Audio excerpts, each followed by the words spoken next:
and Gnimsh. I'm just gonna join in on their game. And we'll see what's going on. Lobby's bit bugged, so let's see.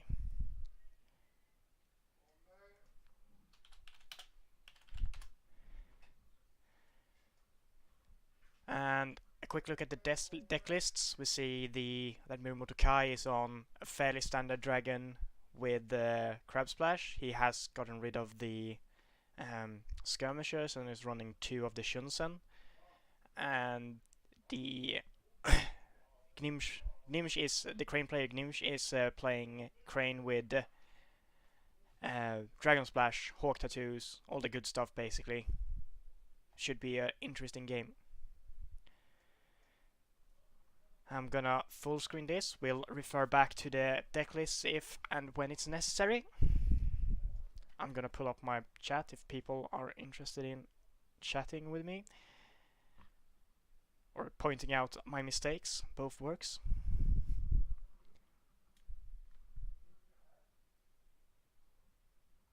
Am I not live? Let me check. I should be live, right? Yeah, I am live. It's fine.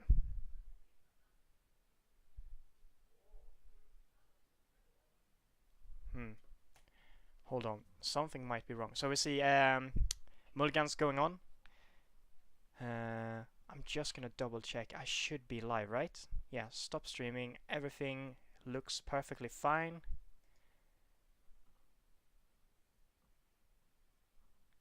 I'm just gonna quickly pull up my own stream. See if it's live. Yeah, it appears that we are indeed live. Just gonna quickly pull up my... There we go. Just confused why my chat wasn't showing up. Cool. Alright, so we see the start here. The Dragon player has Doomed, Shugenja, Neaten Master, and Togashimitsu, and a favorable ground. A very excellent start. And we see the Crane player have found Brass Samurai, Callow Delegate, and Cautious Scout. Basically, both have pulled really, really good starts, in my honest opinion. So yeah, we'll see the Dragon player plays very standard Neaten Master, 3 Fate. We're actually gonna take a quick look. I don't think the Crane player is playing more than 1 Noble Sacrifice, so hopefully he's betting on him not finding that, or he has some sort of protection in hand. And we see the Crane player buy out basically his entire board: a Cautious Scout, a Brass Samurai, and a Callow Delegate. And both players instantly bid 5, and now we go into the actual conflict phase. Let's see. Good. Right.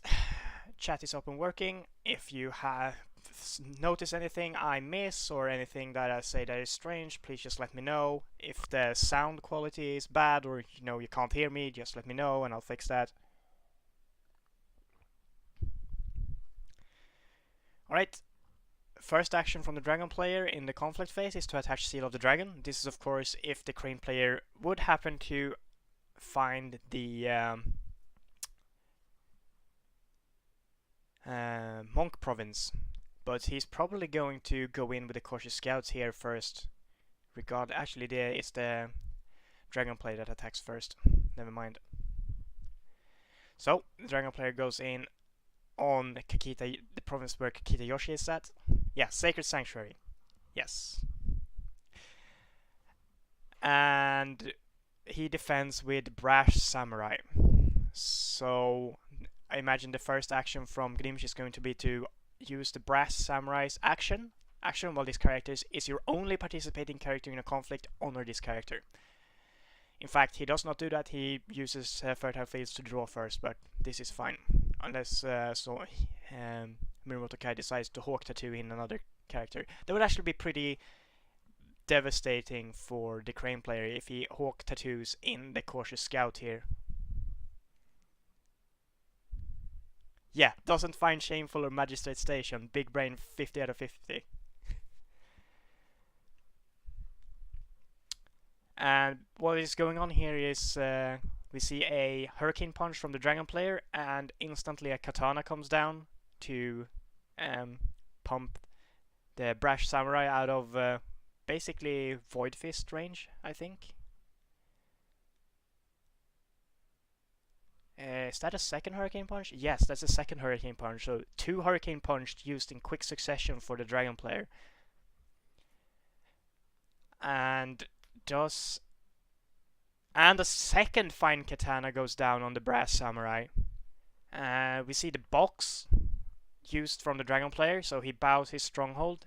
For new players, the stronghold is sometimes called the box because back in old Legend of the Five Rings, the strongholds were literally printed on the box of cards that you bought.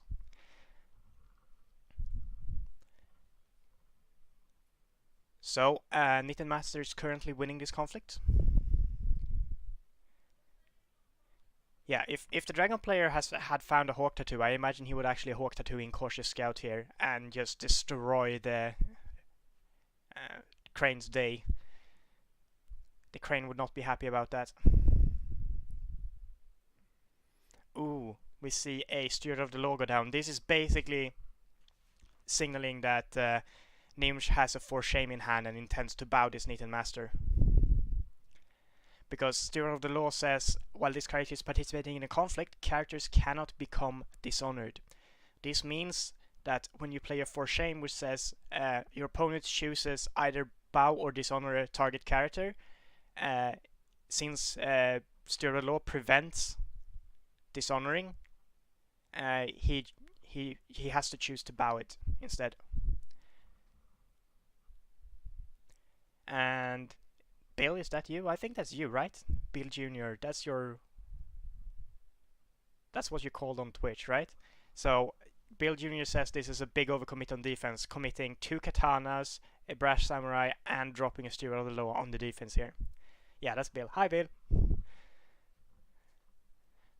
I imagine we're gonna see the Crane player attack with Cautious Scout now, alone, and just try and hopefully he finds, hopefully for him, he finds Restoration. Actually, Restoration is not that bad for him because it's down to 6 cards.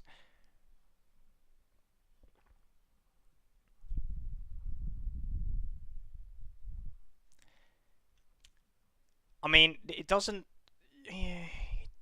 really matter if he was bluffing the Void Fist or not. Unless he has 2 Void Fists, he's going to have to Void Fist out the Steward of the Law first and then Void Fist out the Brass Samurai in order to actually break the province. I think that's a huge investment if he uses both Void Fists first round just to break a Fertile Fields. Oh yeah, Voice of Honor also ruins that plan.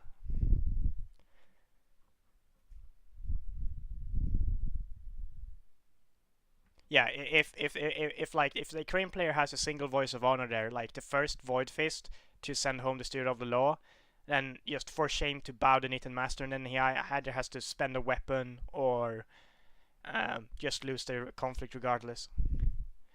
And we see the Cautious Scout find Shameful Display.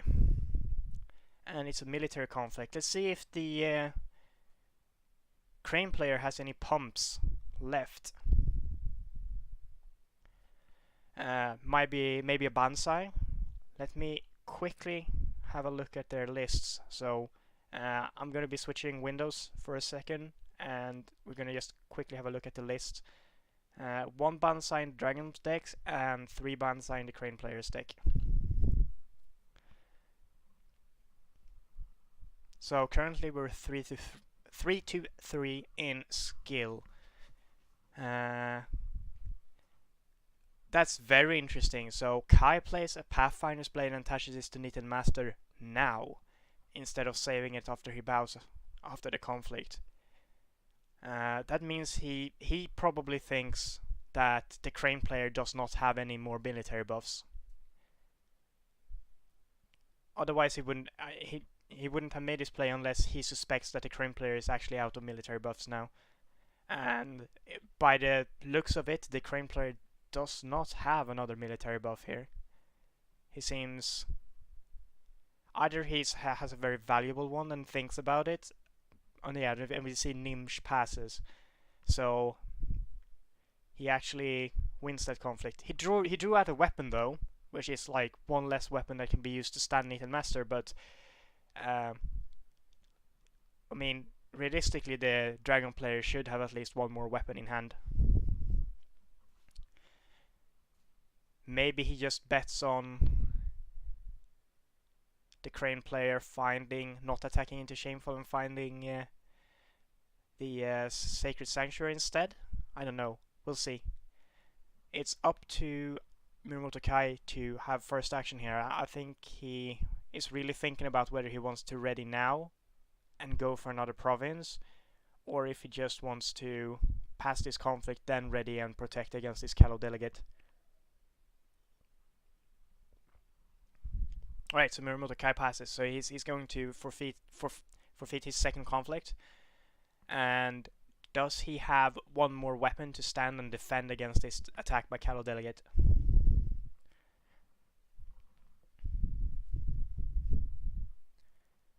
Yeah, he does have a fine katana and he stands Nathan Master up. So currently, this play also, if the Crane player decides not to attack, this means the Dragon player gets the favor because it's one ring, 2 glory against 1 ring and 1 glory on standing characters. And if the Crane player decides to attack, that probably means the Dragon player will end up with 2 rings to the Crane player's 1 ring. So most likely the Imperial favor is going to end up in the Dragon player's hands.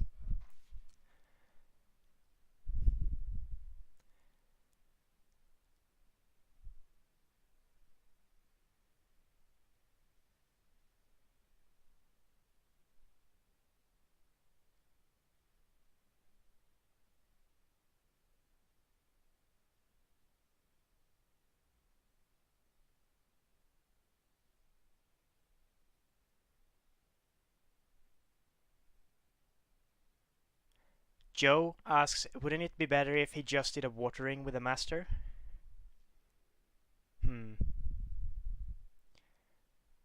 I'm not sure what you mean. Watering in which situation? Going, oh yeah, attacking with a Nathan Master, going for watering and bowing, winning the watering and bowing out the Callow delegate. Actually, the Crane player might have another character in hand, like a conflict character he can drop and just go in and potentially break Shameful Display with a fan or something, which is a bit risky. And also, as Bill points out, a single court games makes the Dragon player very sad here.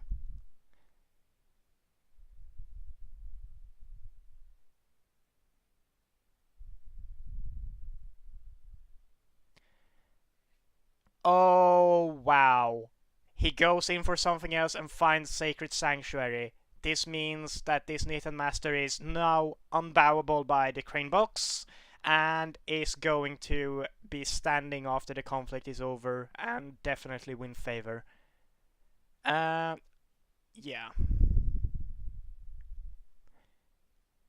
This is probably one of the worst provinces you can find right now. Like, I imagine he really wanted to find the Restorations of Balance at this point, because only to discard 2 cards to Restorations of Balance is actually pretty good. That's a pretty good find there. But yeah, he finds Sacred Sanctuary instead. Wait, what? He does not defend with the Nathan... What?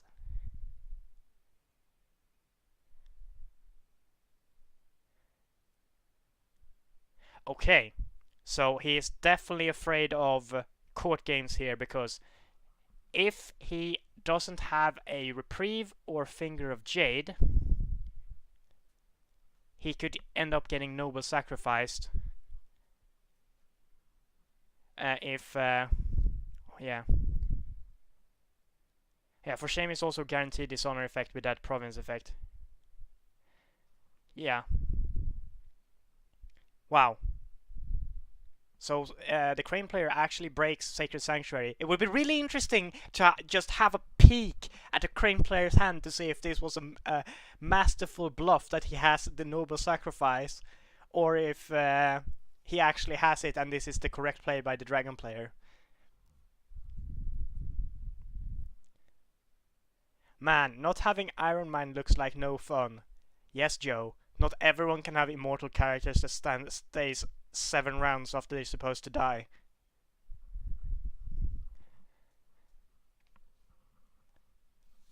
That's actually, I would probably rate this as a pretty good turn for the Crane player here. Like, he knows where Shameful is, he knows where Sacred Sanctuary is, and he actually broke Sacred Sanctuary, and in return the Dragon player only found the Fertile Fields. He also knows that the Dragon player currently doesn't really have a Court Games in hand, so, and he probably doesn't have a Finger of Jade or a Reprieve either, because he's really afraid to get Noble sacrificed.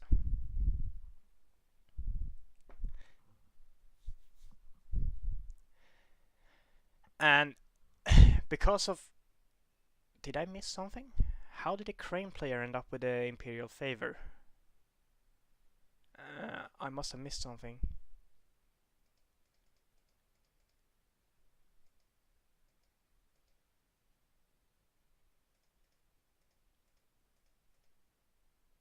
Alright, so he actually went Watering and ready Brash Samurai, so he now has Imperial Favor, and now he plays Yoshi with 3 Fate because...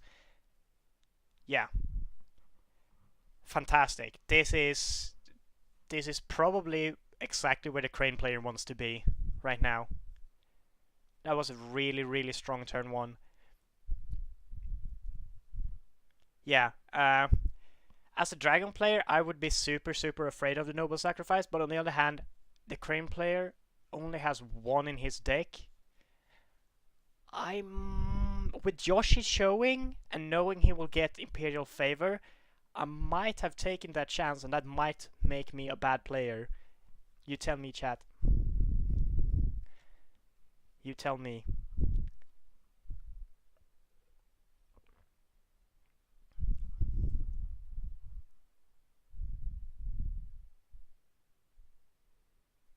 So Bill makes a good point. If the Dragon doesn't eat 2 Brace this turn, they're fine. And I think they probably underinvested in this Mirumoto Raitsugu, if that's something that's possible. I would have liked to see Raitsugu with either 2 or possibly 3 Fate. I mean, Fate management is super important for a Dragon player, but Raitsugu is such a good character.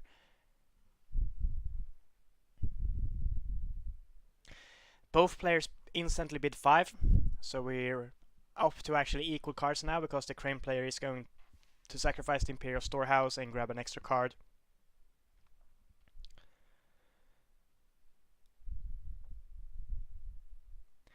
Yeah, it would be kind of interesting here to see if the Dragon player is going to try and find a different province with since he has Pathfinder's Blade. Of course, that could backfire, because if he runs into something like a Shameful Display, and the Crane player still has the Noble Sacrifice, if he indeed has one, that could be pretty gnarly, because then the Crane player could possibly let go the Pathfinder's Blade, hit him with a Shameful, and then just make him very, very sad. And the Crane player finds Feast or Famine with the Cautious Scout, which is excellent news for the Crane player.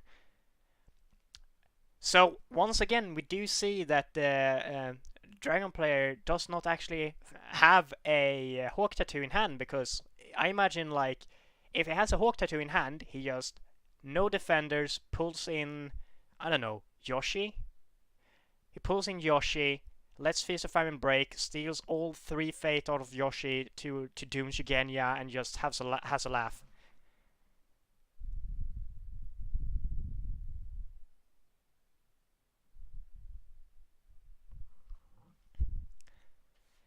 Yeah, but currently Kai is actually defending this conflict, so so that would suggest he doesn't have a Hawk Tattoo. Like, if he had a Hawk Tattoo, he would just not defend, pull in, I don't know, Yoshi, Brass Samurai, whichever, and let it break, steal all the things from Yoshi. So, is the Dragon player unlucky here or not? I don't know. Hawk Tattoo is such a busted card in my opinion. When it comes to just the combination of Hawk Tattoo and Feast or Famine is a very, very busted combo.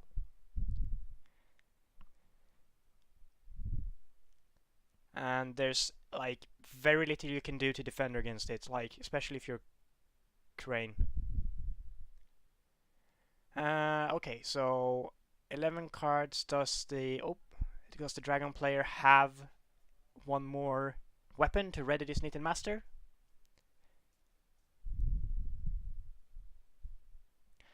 I mean, Joe, Let Go is really good because people play good attachments.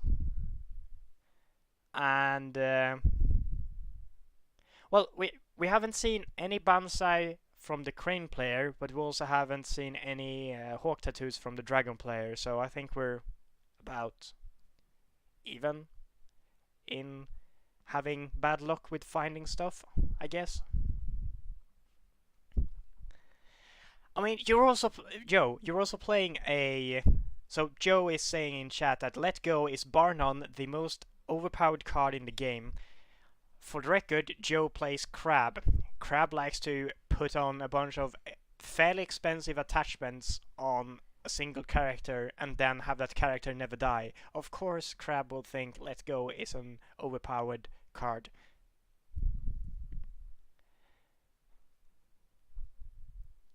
Let Go, I think, is needed for the game, but I do wish there was better neutral attachment hate.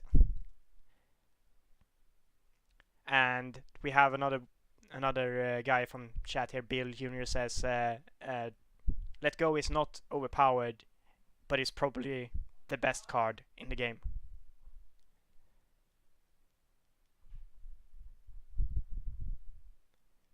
Okay, so we see a couple of things that happen. So he readies a Knitted Master with another Fine Katana. He then plays a Tattooed Wanderer, attaching it to Knitted Master. So Knitted Master now has Covert. And we do instantly see a Let Go to get rid of the Tattooed Wanderer. And we see another Tattooed Wanderer played, so the Knitted Master still has Covert.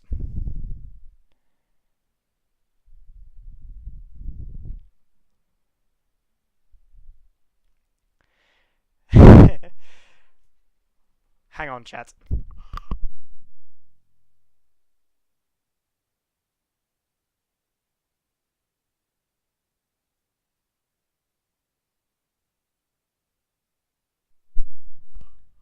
Right, sorry I had to mute myself for a second. So, the chat is saying, Joe is saying, so the best card in the game is not overpowered. Does this mean no card is overpowered? And instantly the Crane player in chat, Shooterev, responds, overpowered card is Iron Mine. And there's some back and forth going on about Iron Mine being a fair and balanced card.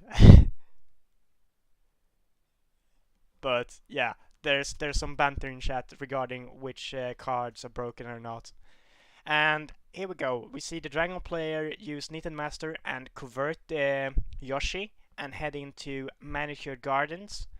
And instantly the Brash Samurai defends.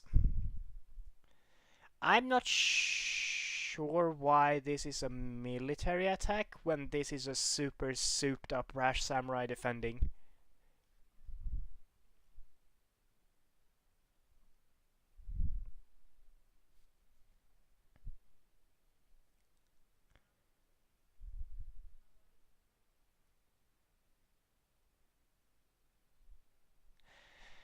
Right, you guys keep having your discussion in chat. I'm gonna keep commenting in this game. Alright, so we do see a Cloud of Mine go down on Kikita Yoshi from Mirumoto Kai. So that's why he didn't want to have Yoshi in this conflict, I guess. I just don't know why he didn't pre-play it and convert the Brash Samurai instead to basically get a free break. And we do see a Banzai coming down from Gnimsh, and he boosts the Brash Samurai up to 13. The Dragon player can easily go up to 10 with the Stronghold, but I don't think he's going to do this unless he has more effects.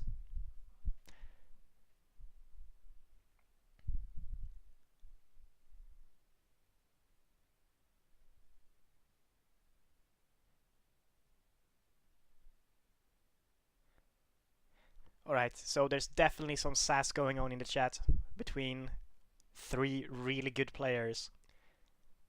One of them being Shooterev, a Crane player, one of them being Joe, who is a Crab player, and the third being Bill, who is basically a player of everything but originally was playing Lion. And they're discussing about kill effects and if Iron Mine is overpowered or if Let Go is overpowered. Right, so we do see a couple of plays here from Mirumoto Kai. He uses a Let Go to get rid of one of the fine katanas and then uses Box, so he's now 10 to 11. I don't know if he was actually miscounting or not, because he's still not winning. So he uses another Let Go to discard another fine katana.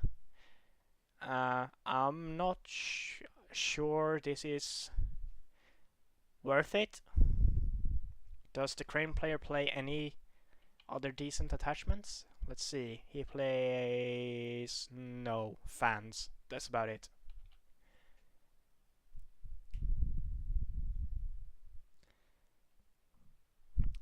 Now, Evan E. Gibbs, I'm going to have to disagree with you.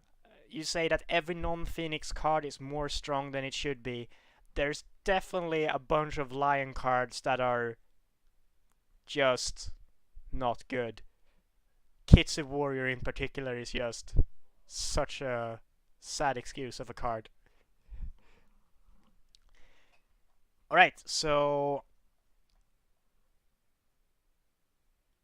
oh wow, so we see from in this game, so we see a Voice of Honor cancel the second Let Go, and then we see instantly a Void Fist play to bow out the Samurai and send it home, because the Niten Master and the Brass Samurai were actually on equal scale. The only reason the Brass Samurai was winning the conflict as a defender was because of the Imperial favor.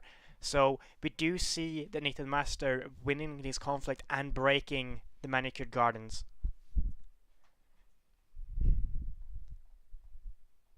Dragon is also now down to 4 cards in hand, while the Crane player has 8 cards. They both have a lot of... actually, they do not have a lot of fate, so the Crane player has 4 fate and the Dragon player has 1 fate. Sad thing for Kakita Yoshi here that he is clouded. Like, the Crane player needs to find another Let Go to just get rid of this cloud of mind, and then he can start drawing an obscene amount of cards.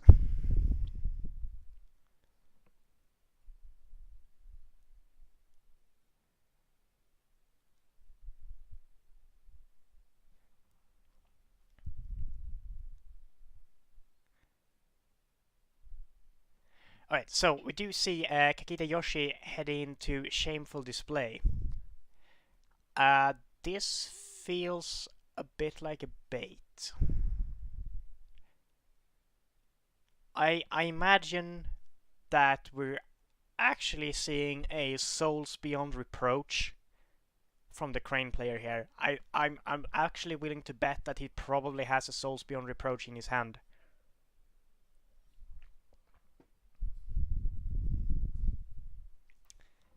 Yes, chat. There are a lot of cards that qualify for being overpowered. So I think what's going to happen here is I imagine we're probably going to see just the Doomed Shigenya or the Raitsugu defend here. If you defend with the Raitsugu here, I think you actually duel the first action. Just duel the Kakita Yoshi, get a fate off of him, and then force the Crane player to either play Souls to win before you use Shameful Display, or you force him to play something like a Court Games or something to have him... oh, actually, he does win by default, never mind. I'm talking out of my ass, I thought this was a military conflict. No, it's of course a political conflict. There's pretty much no way the Dragon player can defend this in a reasonable way, but I think we're going to see a defense here from someone. Both. That's bold. I think going into Shameful with Yoshi just completely signalizes that you have Souls Beyond Reproach and are going to absolutely destroy this province regardless.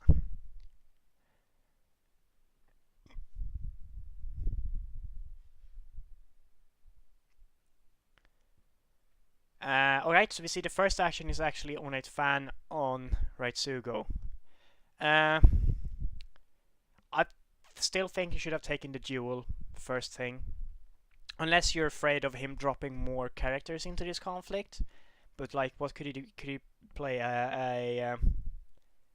the political rival would be unduable regardless, and a Steward of the Law he can just drop with one extra fate, and that negates the duel. And we see an Ornate Fan go down on Kakita Yoshi, so we now have 8 to 7, so he's not breaking. I think you should probably try and duel right now with Retsugu.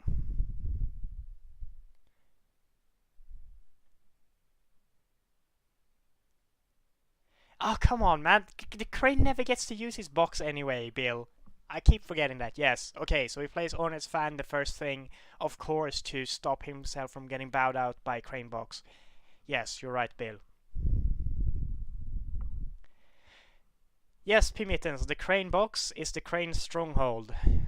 The Crane Stronghold says, during a political conflict, bow this stronghold. Choose a participating character with political skill 2 or less.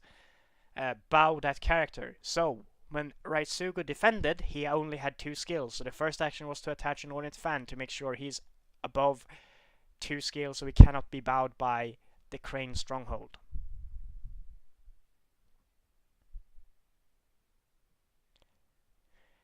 Yes, Bill is fully correct here. He wants the Crane to waste the court game so he can use Shameful Display, because going into Shameful Display pretty much signalizes that he has Souls Beyond Reproach. If he uses the Shameful Display before the Crane player uses any honoring effect, he basically just gave the Crane player a free honoring effect anyway. Alright, so we see a policy debate initiated between Yoshi and Doom Shigenya. Both has a bid of 1, and Yoshi wins, and he reveals Ancient Master and Finger of Jade.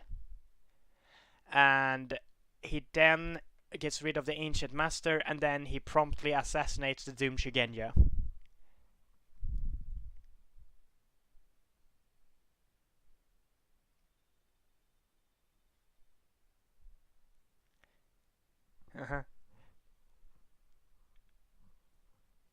So Doom Shigenya gets assassinated, and the chat is giving me shit about the Crane Stronghold, saying it's not a real card, and me forgetting about it, like everyone else, including the Crane player most of the time.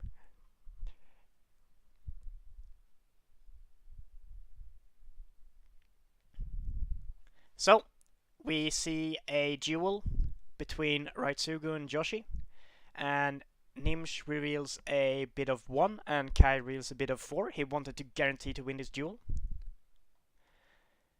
And now he is basically looking to bait. Oh, alright, so Shameful Display, he uses court games to dishonor Mirumoto Resugo, at which point he instantly uses Shameful Display, at which point Souls Beyond Reproach gets used on Yoshi to double honor him, and now we're breaking Shameful Display. So yeah, he was just waiting for that Shameful Display to go off before playing Souls Beyond Reproach.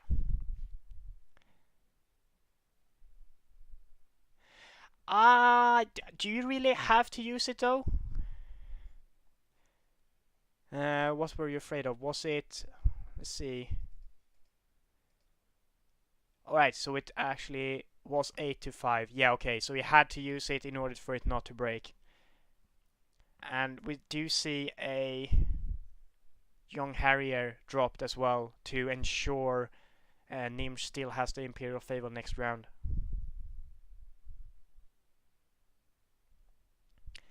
Yes, Gnimsh played that expertly. I still think this game would have looked a whole lot different if the Dragon player had gotten his hands on a Hawk Tattoo and just killed off Yoshi on Feast or Famine this turn. Because Hawk Tattoo is such a balanced card.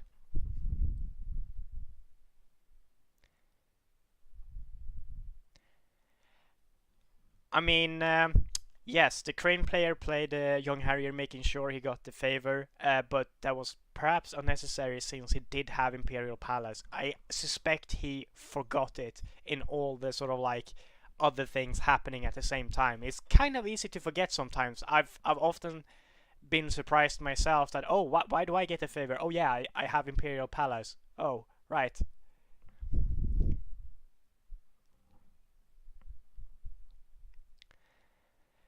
Yeah, sometimes you just forget stuff. Alright, we see a Togashi Mitsu played from the Dragon player with 2 Fate. The Dragon player is feeling a bit desperate now, I can imagine. The Crane player also knows, he 100% knows where Restorations of Balance is, so the Crane player can just uh, bid, I guess, 3 or something, and then know he only has to play one, or he can bid 5 and pre-play a couple of cards, and then just go into Restorations regardless. Or just bid 5 and you look at your hand and say, alright, these cards is probably cards I don't need to use, so I'll just toss them when I go into Restorations, and you're probably fine. It's also a bit dangerous here actually for the Dragon player to bid 5. No, it isn't really. He would go down to 3 honor. The Crane... no, I think the Dragon player is going to be fine honor-wise regardless here, so I think he just smashed the 5 bid here as the Crane player.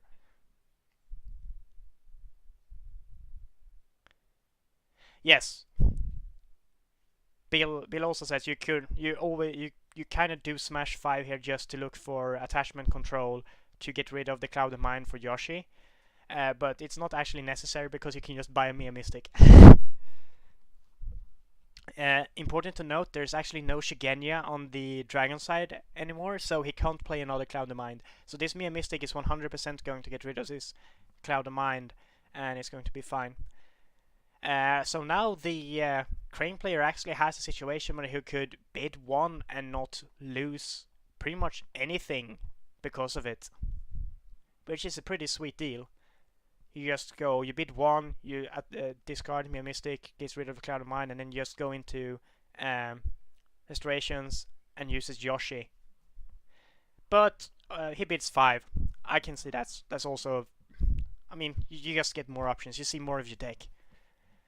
And anything you can pre-play here, I mean, with 6 Fate, you could easily just drop a Iron Warrior, Menacing Iron Warrior, or a Political Rival first, and you're down to 6 cards, and maybe a Fan or a Katana, and then you're down to 5 cards, and you only have to get rid of 1, and then you just go into Restorations, and that's fine. Oh yeah, so Kitsukoi says, only reason not to smash 5 is because you're trying to pressure Dishonor too. And trying to pressure Dishonor here is probably... I mean, you're probably not going to win on Dishonor, but you definitely limit the Dragon's options for the future rounds. Also, you have to keep in mind that the airing is probably going to get picked here regardless because it has 2 Fate on it, so whichever player is going first, which appears to be the Dragon player, is probably going to go airing here and just get the Fate off it.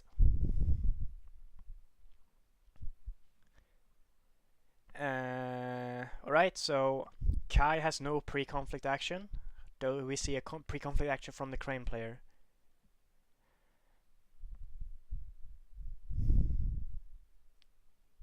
Yeah, this Yoshi is going to actually be huge. So this Mitsu is going to be able to use Hurricane Punches and Void Fists. I imagine he's probably going to be using a Hurricane Punch just to draw a card, because why not just draw a card for free and get +2 military? I mean, it's such a bad play, right?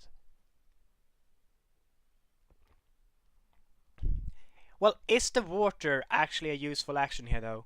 Like, what will he bow? The Mystic or the Harrier? Is it worth it? Is it actually worth it?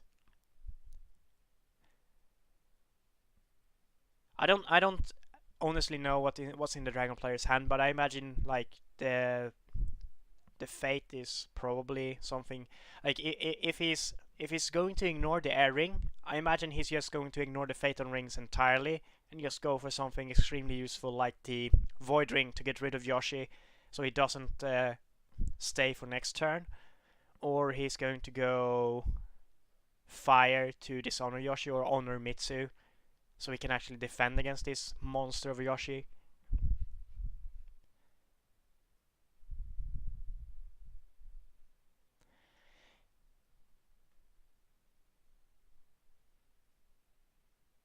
Oh yeah, and chat is pointing out that the Crane player did not play any guests of honor, so that probably means that he has something really good to stop the Void Fist and stuff coming out of Mitsu. I just think that the Crane player probably has an expensive conflict character in hand that he wanted to play. The guests of honor don't do much against the dragon. It's only to prevent the Void Fists, really. The rest of the stuff the dragon has is attachments and more attachments and then more attachments. And yeah, and he does go Void, and he goes Void with Niten Master, and he goes Void military with Niten Master. He really wants to kill off this Yoshi this turn. We're seeing a single Voice of Honor play this turn. A single Voice of Honor played from the Crane player, not this turn, but this game, and also a single Way of the Crane. So there's potential of 2 Censures and 2 Voice of Honor still in the Crane's hands. Right, that is unfortunate for the Crane player. It appears that Kai has found the Magistrate Station at possibly the worst time for him.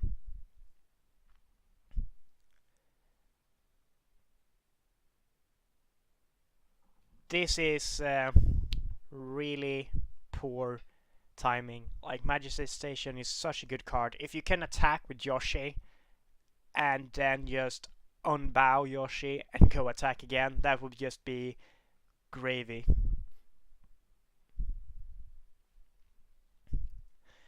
Let's do some math. So the Crane player has potentially so he can defend with the Young Harrier. Actually, there is a way he can possibly defend this. He needs a certain combination of cards. He can play a Menacing Iron Warrior, and he could then, Way of the Crane at Menacing Iron Warrior, attach a Katana on him, and then Banzai him, and then he is not large enough to escape getting Void Fisted, but if he just has a couple of cancels, then he is fine, I guess. And then he defends this in a timely manner.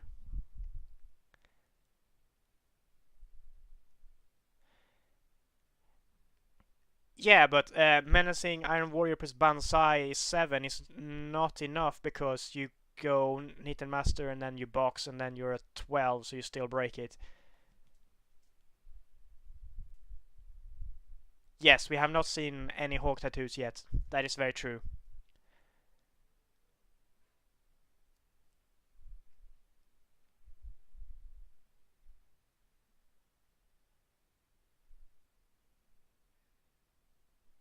Yeah. Yeah, that is correct. Chat pointed out that if you have the Menacing Iron Warrior and the Banzai, you block with both the weenies. Drop the Menacing Iron Warrior, Banzai the Menacing Iron Warrior, and then you go Water with Yoshi to ready the Menacing Iron Warrior. Yeah, I mean, I don't see why he just didn't defend with the Mia Mystic. Just put the Mia Mystic in that conflict. You don't have to lose an honor, and you get to sacrifice him regardless. I mean, the Crane player is pretty safe on honor here, but it's something that you just go, why not, really.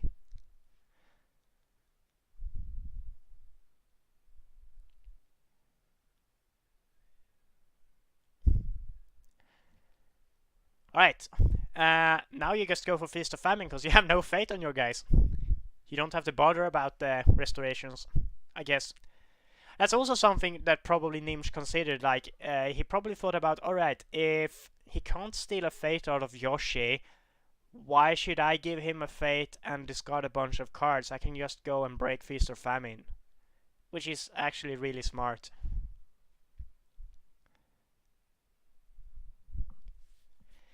And yes, Pimitens, you're correct. The next turn, the Crane has an empty board versus a Mitsu and a Giant Niten Master.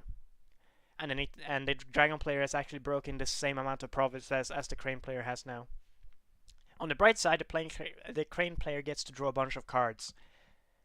But, yeah, this is probably going to be a bit rough.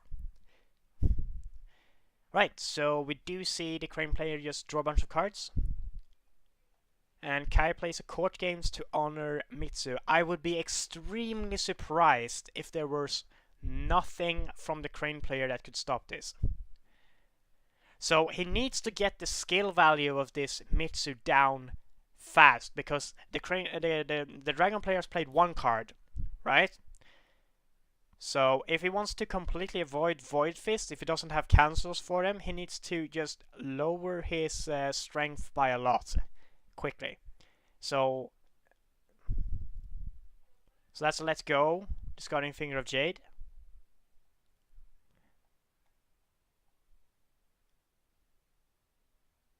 Alright, so that's you're correct. That actually was two. The Finger of Jade and then the... Yeah, okay, so the Void Fist is actually getting played. Hopefully the Crane player has a bunch of cancels. I missed it. I'm sorry, chat. And the Crane player does not have a bunch of cancels. The Crane player is now in deep trouble. We do see a admit defeat about Togashi Mitsu. If I'd had a court games there, I would have probably just instantly played it, because court games is not stopped by Finger of Jade and would have reduced Mitsu's power below the power of Yoshi for the Void Fist. So he would have needed to use Stronghold or something else to put him over the top. Do we see a conflict character from the Crane player here? Something like a Menacing Iron Warrior. The problem is, you have gone into Feast or Famine, so if you're going to drop a conflict character here, you can't really drop it with Fate. Unless you... I mean, the Crane player has... No, not the Crane player. The Dragon player has played. Let's see. He has gotten rid of one Ancient Master, and he has seen two Tattooed Wanderers. So there's literally only a single conflict character that could come down in the entire deck of the Dragon.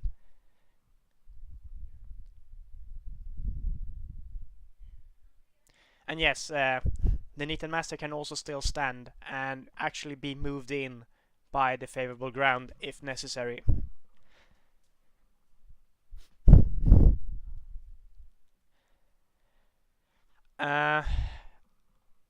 Let's see what happens. So Kai passes. He's okay with his conflict being 0-0. He doesn't care.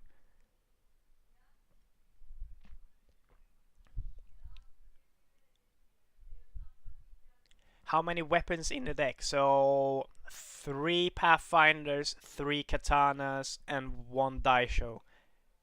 So there's 1 Katana, 2 Pathfinders, and a Daisho left in the deck, so 4 weapons.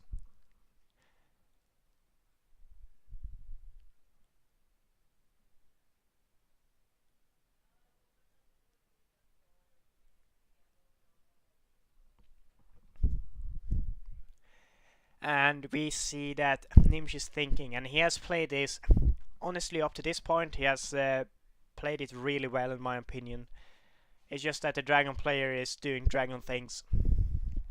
And a bit unfortunate to run into Magistrate Station at a bad time. If it found Magistrate Station earlier when he was in a position to defend it, I think this game would have been a lot different for the Crane player, but such is the way. Sometimes bad things happens to you. Yes, Bill, if the Dragon has a single weapon here, he's in huge trouble.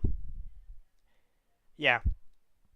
You crack back Water Ring and stand Mitsu. That is indeed what you do. Alright, we do see a political rival. with a single fate, so I'm guessing Gnimsh thinks this game is over by the next turn. And we do see a favorable ground put in the Nitten Master in this conflict, so I imagine we're just going to see a weapon stand him, and then this is going to be a non-broken province.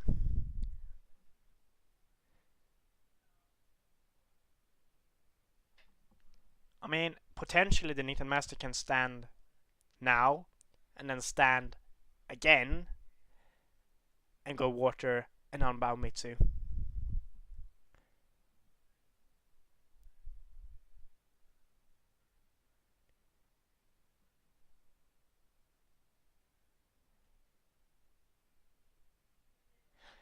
Oh yeah, so many people say here that forcing him to use a weapon to ready the Nitten Master is kind of a victory. I agree to some sense, but if he has two weapons, this becomes a moot point, really. He just puts the Crane player further and further away. What's gonna happen is he's probably just not gonna care next round. Like, if he actually has another weapon to stand a Nitten Master, he's just gonna crack a province and not going to care what the Crane player goes into first next round. Because he can just defend whatever the Crane player does this round by going water and standing Mitsu. So next round he just lets the Crane player go wherever, and then he just goes into Stronghold. I guess, of course, the Crane player could go water first and bow the Nitten Master then, which is a bit sad, I guess.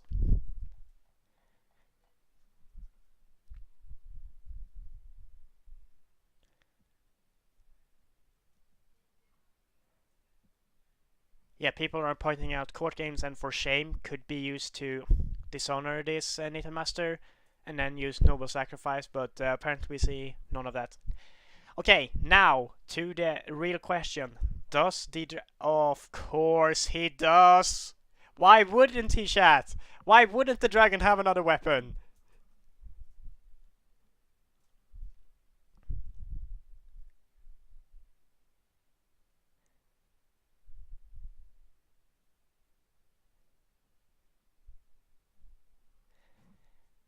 So, the dragon player stands the Nitten Master, and he attacks. And yeah. Dragon doing dragon things. Because in a four card hand, why wouldn't you have two weapons to ready Nitten Master twice? I mean, it's just exactly what you need, right? Yeah, sometimes, of course, he has been holding those weapons probably for... No, he must have pulled them actually this turn, because he was down to one card last turn, and it was Finger of Jade. So he actually pulled two weapons with his 5-card draw. Huh. Alright, so we see the dragon player attacking to fertile fields. And we see him attack water, and we see him on 4. So does Gnimsh has anything else to defend this? We just see court games to dishonor Nitten Master. Of what would be extra insulting now is if the dragon player actually has a court games of his own to re-honor the Nitten Master. That would be quite brutal. Yes, but currently he is breaking regardless. And we do see a menacing Iron Warrior go down. That still doesn't mean he has... So we see the Dragon Stronghold put him up to breaking again. And we see a Way of the Crane. So, alright, so he doesn't actually break now. This is actually some decent news for the Crane players. Crane player. It's still not good, but it's okay. He actually stopped the dragon from being on the box next turn. Yeah, Steward for Shame would have worked, but he also had he did the Menacing Iron Warrior and the Way of the Crane, so at least he stopped the break. Unfortunately... Alright, so instead of readying Mitsu, he just bows out the young Harrier because there's zero fate from Gnimsh, so he knows he's going to have to pass his attack now. Yes, he doesn't take a break, but he's losing a lot of momentum. That is very true. And now Kai gets to grab the Imperial Favor as well, and we're down to 2 cards versus 4 cards. And the Dragon player just need to find, he just needs to find a reprieve or anything really, and this Neat Master is sticking around for another turn. Luckily you can't dupe Neat Masters at least. That would be quite insane. We see double Guest of Honor and Doji Whisper from the Crane player side, and he now plays the Guest of Honor, so he's not going to get Void Fisted at least. Unless of course you go into, for some reason you go back into Feast or Famine and then you Hawk Tattoo in the Guest of Honor or something. I don't know. Yes, Alchemist is really big on this board.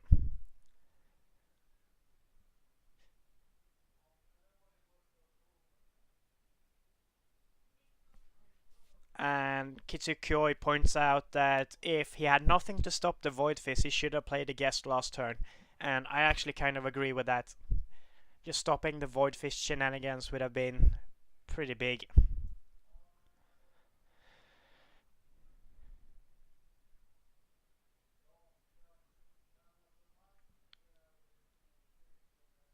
Alright, let's see. So we see a 5-5 bid. And we see a Way of the Crane to honor the Guest of Honor. So he now has Voice of Honor activated, at least until the Master Alchemist gets into a conflict. Then the Voice of Honor is turned off again.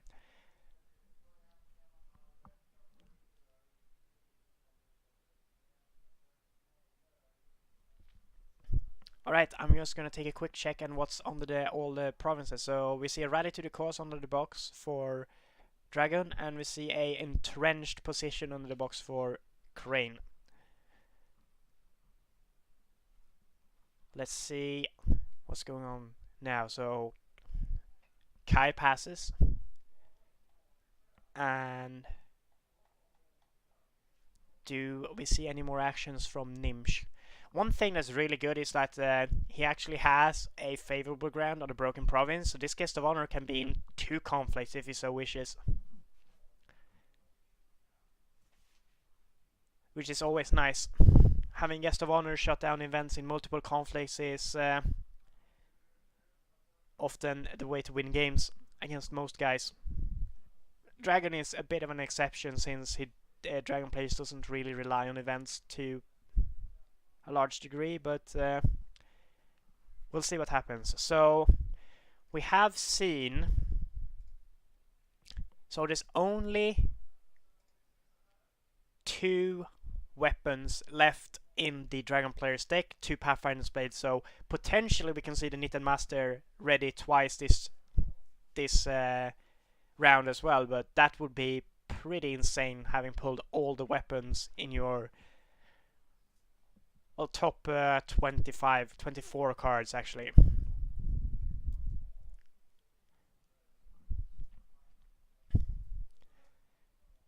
And I do think that Gnimsh is just thinking through this turn, because he's no longer in a dominating position. The last round pretty much flipped the game into the Dragon player's favor. Having a Knitted Master with about 1 million attachments tend to do that. I'm actually going to be really curious and ask Gnimsh afterwards if he had the Noble Sacrifice from the first turn. That would have been pretty sick.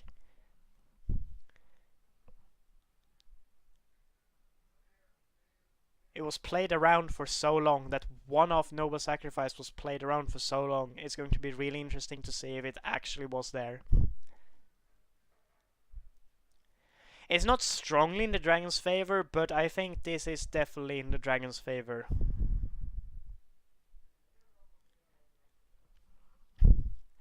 I mean, the Crane player is going to have to go into restorations here. Otherwise, you take 2 fate of the honored guest and put them onto the Neat and Master if you break Feast or Famine. And that's just game. That's just game over right there.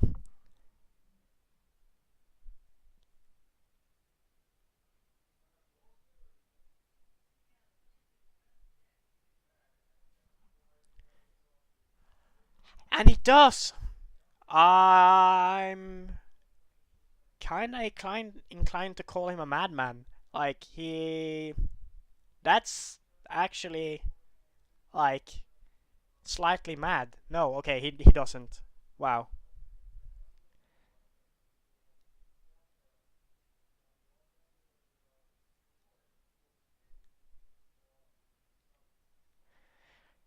Right, but can he realistically end the game this turn? So he goes into Feast or Famine, and he loses all the fate onto the Neat and Master.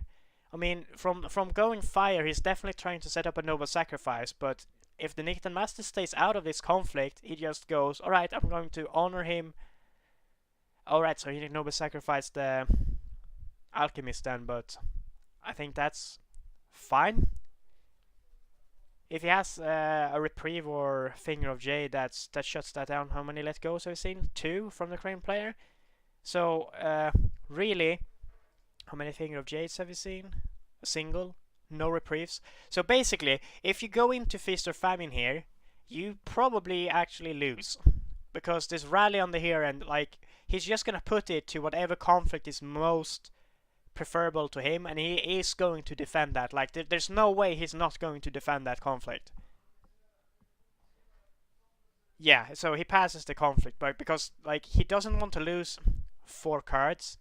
That's probably the game, and he can't go into Feast and Famine because then he feeds this Neat and Master for next turn, and then Dragon player just turtles for a turn, and the Crane player has no board, and the Dragon player has a huge board, and then the Dragon player wins regardless.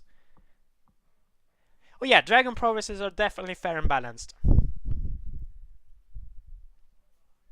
All of them. They're all super fair and balanced.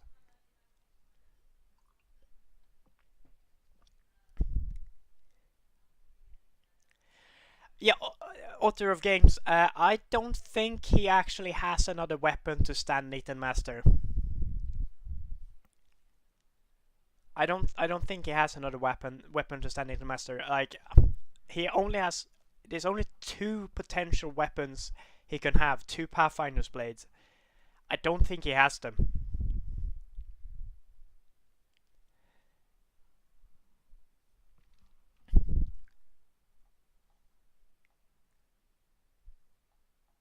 So he goes military fire and heads into. Right, so he basically forces the guest of honor to defend here.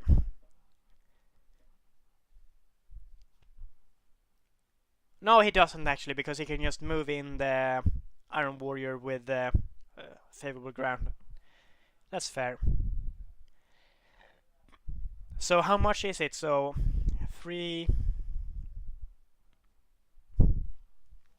7 against 5. The Crane player should have another Banzai in hand, so he should be able to defend this actually.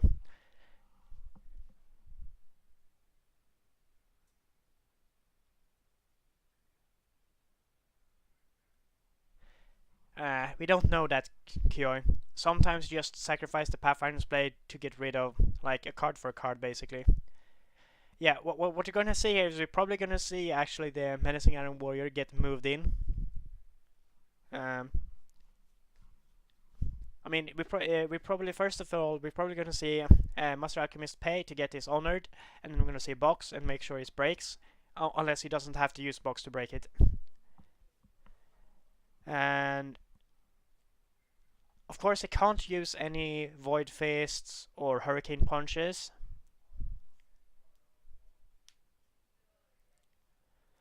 I kind of disagree with you, Kitsukoi. So Kitsukoi says, I don't think he would have used Pathfinder's Blade on the Fertile Feast last turn if he didn't have another Pathfinder's Blade. And I think he just used it to deny a card from the Crane player. It's a 1 skill bonus, so it doesn't often matter that much. And I mean, it's already on him, so it's not gonna ready him. So, and you don't really care what's on there. You're never gonna walk into Shameful, because you know this is Shameful, the last province unrevealed, and you know that under the stronghold is a entrenched position, and that you don't intend to ever walk into.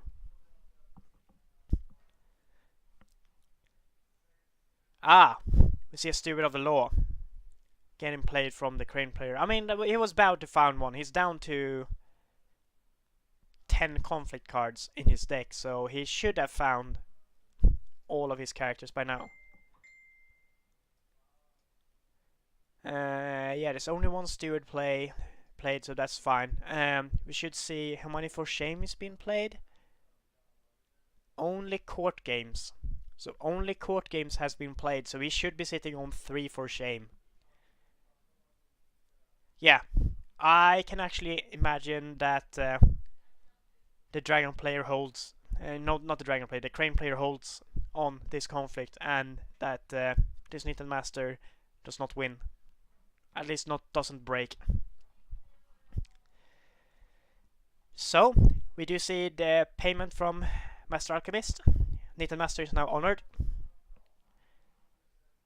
Like, if the crane player wants to hold this conflict, he's going to hold this conflict. There's no fuss about it. And he's basically I think he's basically doing this to just discard down, not discard, but actually spend down cards so he can go into restorations and not lose too much.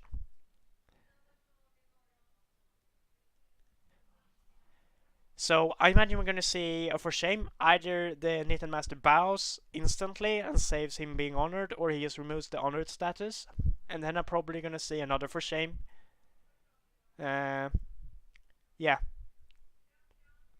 We might even see a Finger of Jade getting discarded to stop the first for shame. Yeah, Finger of Jade gets popped to stop the first for shame. That's one for shame. Does he have the rest? He can always move in the Menacing Iron Warrior to stop the breaking, but that is quite expensive.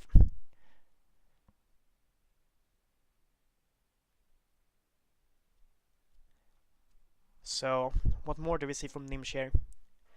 Does he have? He should have more for shame. Like there should be no issue. He should have band size.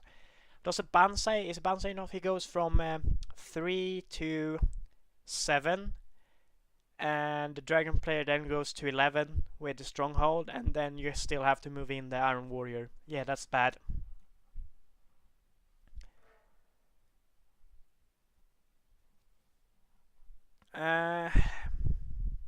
Okay, do we see more shenanigans from Gnimsh?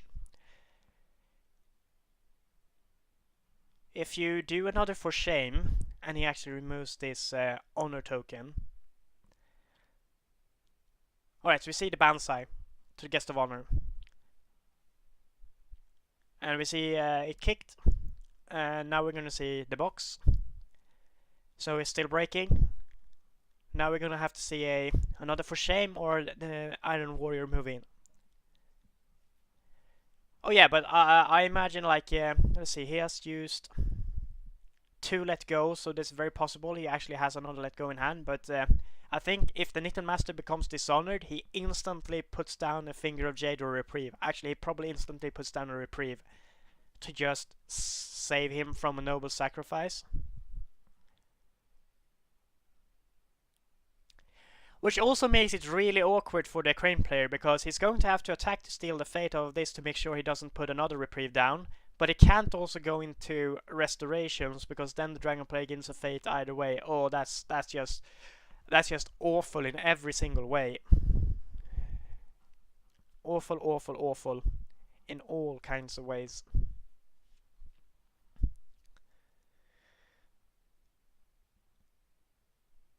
All shades of awful, basically.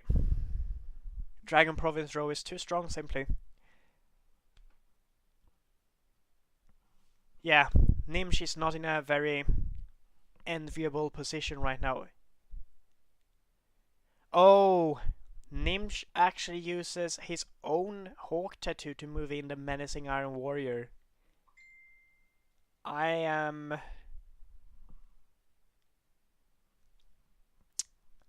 not sure. about spending that fate to do that. I'd save the fate and use it as a surprise on the guest of honor for some other conflict and use the favorable ground now, I guess.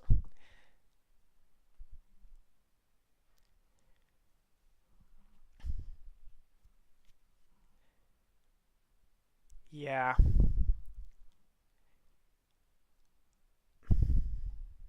I don't know, like the Hawk Tattoo. I would definitely have used favorable ground first rather than Hawk Tattoo.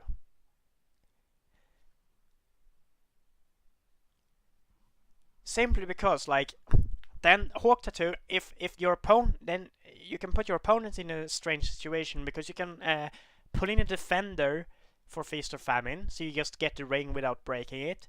You could use the Hawk Tattoo as a surprise to pull in Guest of Honor into a conflict that the opponent basically expects to win. Hawk Tattoo is much more versatile to save and just use the favorable ground now.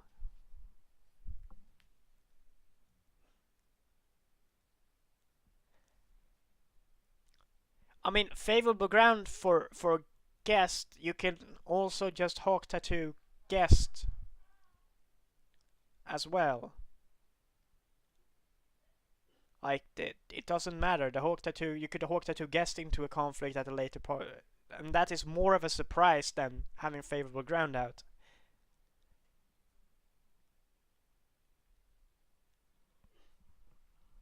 I think this might have been the first real misplay we see from Gnimsh this game. I mean, there was a small one when he kind of forgot he had Palace out, and he played a Harrier to make sure he won the favor, and instead he just basically won glory by a lot. Uh, but I think this might have been an unfortunate misplay. Just holding on to the Hawk Tattoo and having it be a hidden threat is way more versatile than saving this favorable ground. And we see Gnimsh actually pass their second conflict opportunity, so I imagine we're actually just going to see a political Earth from the Dragon player go in with both Mitsu and Alchemist. And force a defense, win the ring, get more card advantage. I don't think you can actually break, but I mean, especially you just defend with the political rival and then you move in the guest of honor and then you can't void fist. I mean, okay, it kind of makes sense to leave the alchemist outside, but I think you should definitely go Earth here. Just grab the fate of it and try and make extra card advantage happen.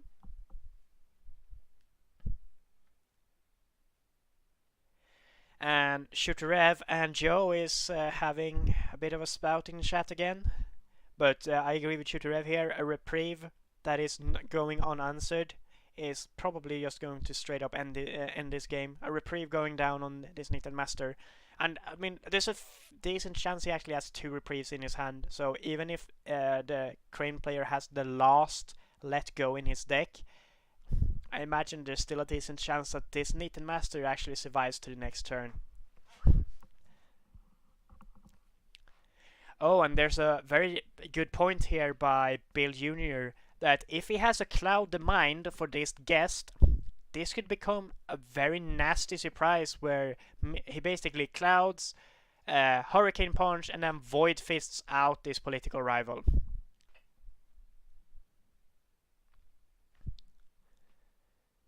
That's also like if he has a Cloud, he basically just guarantees that reprieve is going to stick, because if he doesn't let go of the Cloud on the guest of honor, like it's pretty game over. So Gnimsh plays for shame, and he chooses to bow Mitsu. So he probably doesn't have any attachments to just... Actually, why don't you just... Oh Okay, so he probably doesn't have a Cloud of Mind then and a Void Fist combo. Otherwise, you just eat the Dishonor, Cloud, Punch, whatever, and then you win and break regardless. And we do see a reprieve go down on the Nita Master, and Gnimsh does not have the Let Go. So this Nita Master is going to stick around for another turn. Oh yeah, he wants to keep him honored, but like having the first go at the Stronghold next turn is pretty huge as well.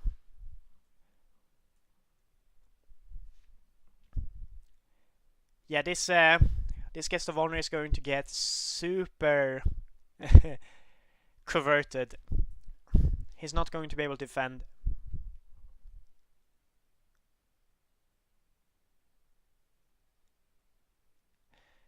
And we see a Shunsen, a Yokuni, and another Alchemist. So this is not a good flop for the... Well, actually, it's a decent one because you find another favorable ground so you can actually defend with the Guest of Honor. But I don't think you have enough to prevent the break. And then if you wasted your Guest of Honor, then yeah, this is going to be rough. Oh yeah, you probably Yokuni here. Like either you Yokuni, or you Shunsen. Just if you're the least bit worried that you cannot win this round, you Shunsen to find another reprieve.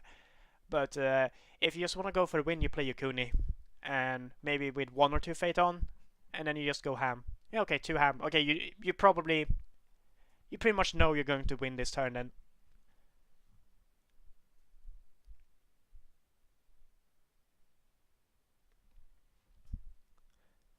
The Crane player plays Narishma and Savvy Politician and draws a card from a storehouse that he flipped with Narishma. And it's looking very good for the Dragon player and not so good for the Crane player. If the Crane player survives this turn, he has a decent chance, kinda. But yeah, it's going to be rough regardless. I imagine both players are still going to bid 5. If the Crane player drops to a 1 bid here, he might have a... No, he's not going to Dishonor out because he just lets these 2 guys die and he's back up into safe honor, I guess. So he plays Soul Beyond Reproach and he double honors. This means that Voice of Honor is currently turned on. That is going to get instantly turned off by the Master Alchemist. And Gnimsh now has 0 fate. He has 0 fate.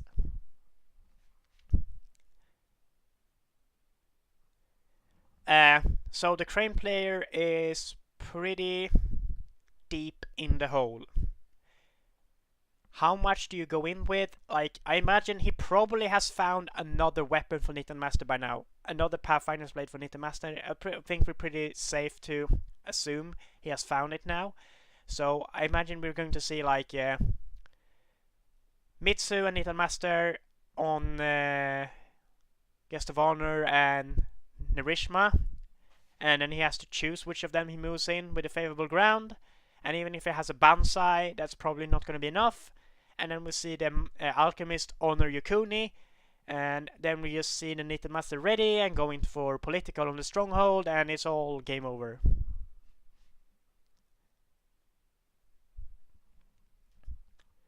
We'll see what happens though.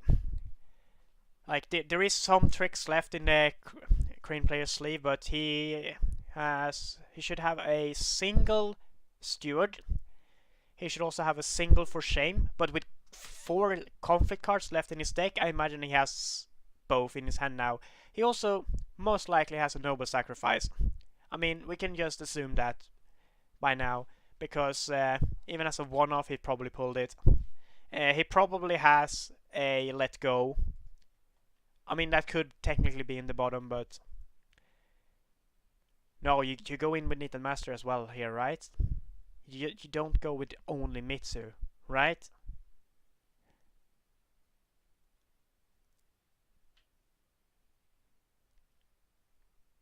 Right? So you go firing, you scoop off the fate of that, you pay with the Alchemist. I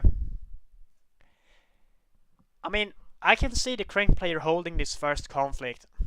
This is entirely possible. If it just goes in with Mitsu, I can see the Crane player definitely holding this first conflict. And then if even if the dragon player breaks on the second conflict, the crane player is alive until next turn. And that means he has a chance to claw himself back into this game.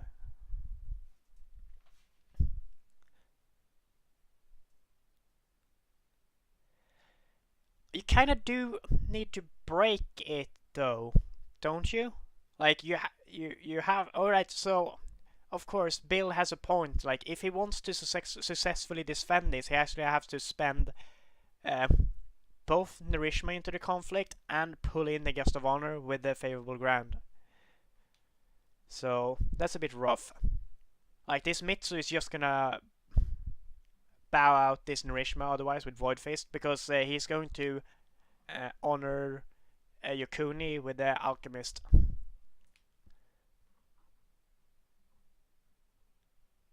We'll see what happens.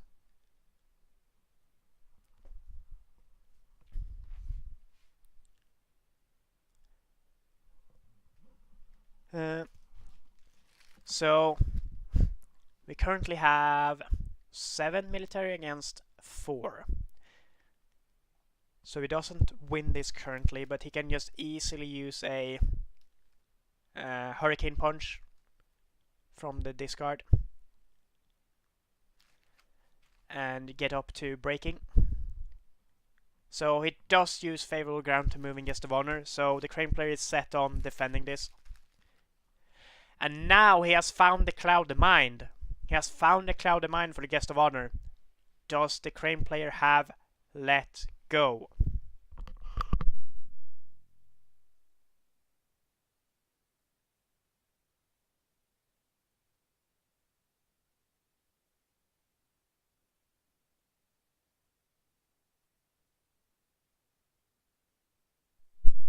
Alright, I had to mute myself for a second there. I'm back. So Cloud of Mind goes down on the Guest of Honor. And now we're probably going to see Void Fist flying left and right. Alright, what he should do first, before he starts Void Fisting stuff, is definitely honor with the Alchemist. The Alchemist should be used to honor Yokuni, so he turns off a voice. He needs to turn off voice here.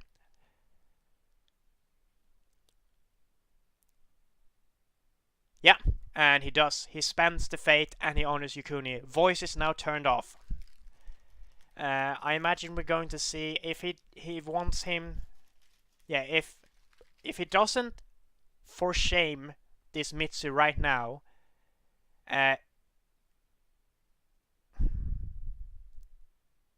Alright, so we see a let go, discard Cloud of Mind. That's fair, I guess. So the last let go is used. It's used to get rid of Cloud of Mind. So now he can't Void Fist people out. And we see another Cloud of Mind attached to Guest of Honor. And the Guest of Honor is now big, but not big enough. And we're going to see a Hurricane Punch, and then probably 2 quick Void Fists, sending both Guest of Honor and Narishma out of this conflict. And then the Dragon player is basically just going to march in on the Crane Stronghold and go, what's up? And that will probably be the end of it. Like, the Crane player actually needs to play a For Shame right now, because For Shame, if the Guest of Honor gets booted out, he doesn't have a courtier no longer in this conflict and cannot play For Shame. Is he not large enough to boot people out? Does he not have the Void Fists? That's an interesting turn of events.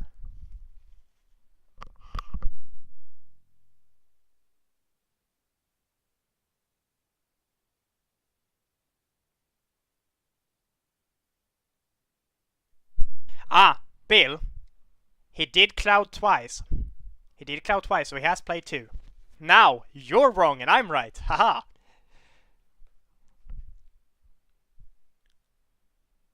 Alright, so we see a Hurricane Punch. And now he's actually just breaking straight up. We do need to see like a Banzai from the Crane player or something similar, but I imagine if we do see a Banzai, he's going to get just booted out. Yeah, and no for shame is getting spent either. That is a broken province and a very sad Crane. Okay, Billy's not... He's not wrong. Billy's just missed something. Billy was not paying attention. There's a big difference. Sometimes you can't pay attention to everything. Joe, on the other hand, he's wrong all the time. Right, Joe?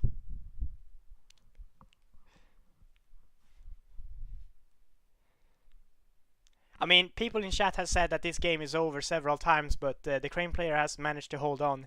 It does look extremely grim now, though. Extremely grim. Like, even if he attacks with the Cyber Politician here, I imagine there's a reasonable chance that he has a weapon, so he can just defend Nitten Master, stand Nitten Master, and go Stronghold. And Joe has a very good answer. Joe says Joe is wrong as often as he chooses to be wrong. You must like being wrong, Joe.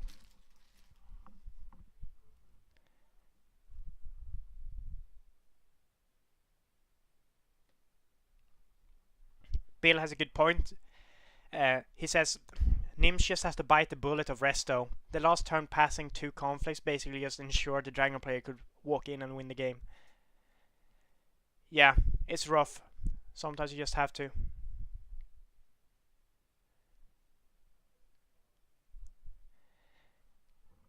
Anyway, we see the Crane player. Let's see, what does he... yeah, he should attack... should attack... does he attack political here? Yeah, I imagine he has a bunch of stuff he can spend to maybe even try and noble sacrifice this Nitten Master, because he actually doesn't have any fate to save him. Do you actually care here, though? Like, do you honestly care?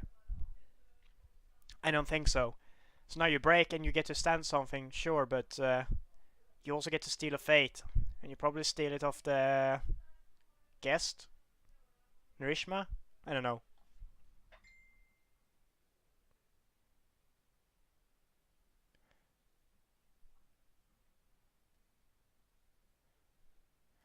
Alright, so he...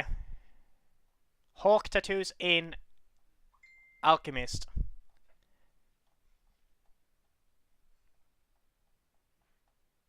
Yeah, you just get converted whoever you stand. Yeah, that's true. So he Hawk tattoos in Alchemist, and then he plays a fan to actually try and win regardless of this Alchemist on the Dragon player side. So he's currently 5-2-4. Is that true? 1, 2, 3, 4. Yes, that's true. My math is completely off.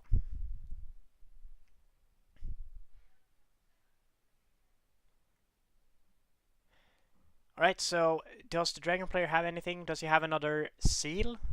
That's not enough. Yeah, seal is actually, you seal and you box. That's enough. I guess, unless there's for shame or whatever. Yeah, but like, whatever he does here, even if he managed to bow the Nitten Master, this Yukuni is 8. And we've seen all the court games. So you can't dishonor this Yukuni. So this Yukuni is just gonna walk in on the stronghold and go, I have 8 political, I need 7, I win.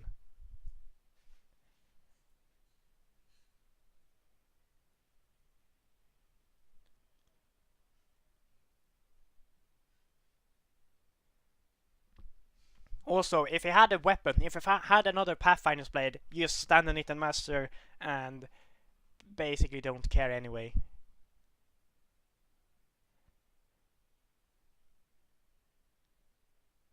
Yeah, and there's no fate on the Crane player. He cannot put a character into this conflict. He cannot pull one into the conflict. Wow, that's rough. The Dragon player perseveres and wins. GG is called. I'm gonna ask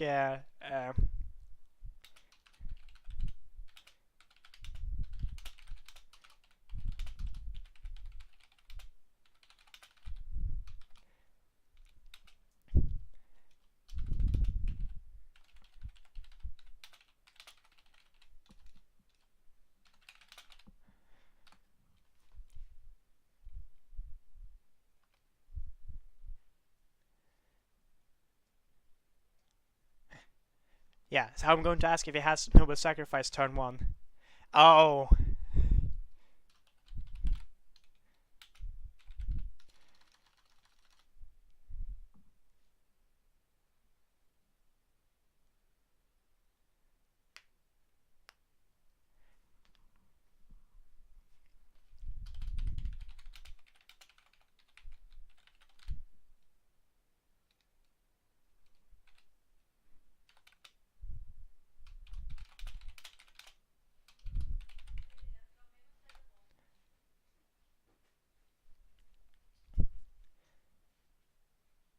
Holding on does not equal winning. Yeah, chat, you're correct.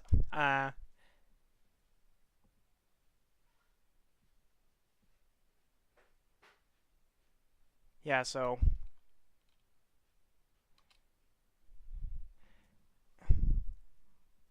yeah, so Harry wasn't necessary when you had the palace. That was a bit of a misplay. Very interesting. Let me tell him something about the last turn. Why you used um,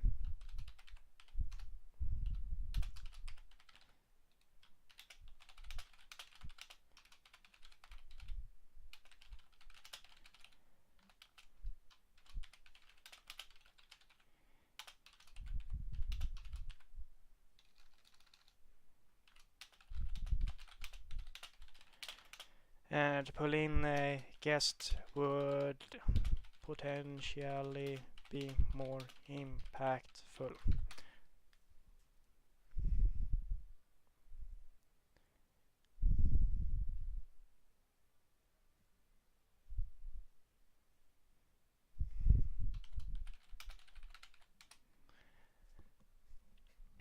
I mean, both were like fine plays regardless, really, because it basically did the same thing. Oh yeah, so Kitsukuri says, I feel Gnimsh was ahead and then basically Mitsu happened.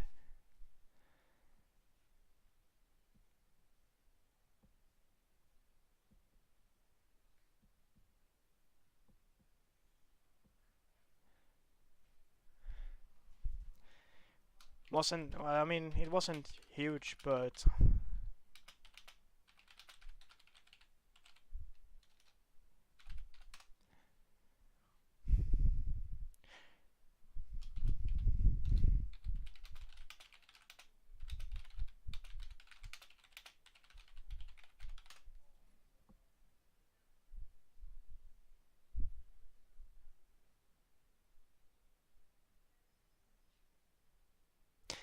Joe says Mitsu is a good card. That was not a mistake to print.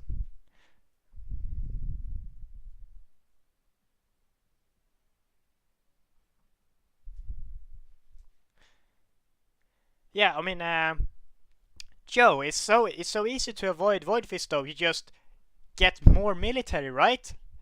That's why you do stupid shit like I did in one of my games. Then double Legion of One, a poor Goblin Sneak. That was the buffest Goblin Sneak this world has ever seen. Like when a Goblin Sneaks walk around with like casual 13 military, you know, like there there's something wrong, and you do that just to dodge a single card.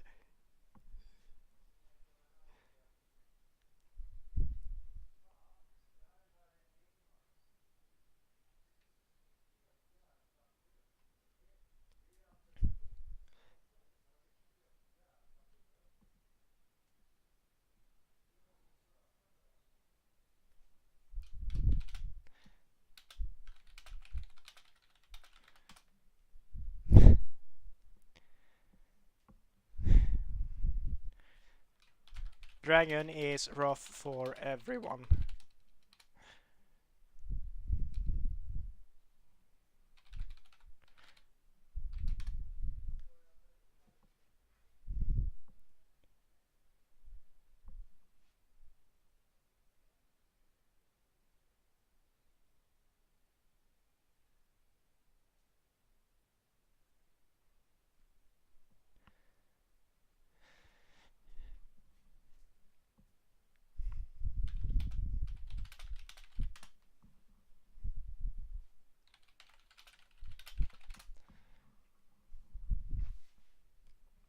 fantastic game. In the end, Dragon prevailed.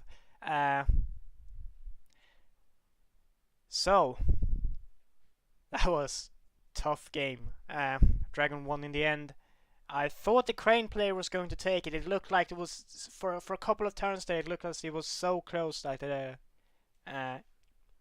Crane player was actually going to take it, but in the end, Dragon was too strong. Mitsu and Void Punch did a lot of work. Mitsu and Hurricane Punch did a lot of work. Like Mitsu in general did a lot of work. Of course, the Master Alchemist was probably like a hidden MVP, turning off all kinds of Voice of Honors. But that is probably going to be the end of this cast for now. I might pop on for a bit later stream and stream like a couple of games where I horribly flail against randoms on Jigoku. If anyone is interested in that, that might not happen, depends on how late it gets. But thank you so much everyone for watching, and good luck to Mirumoto Kai in the top 4 of the Season 8 Discord League Cup. I'll see you guys next time.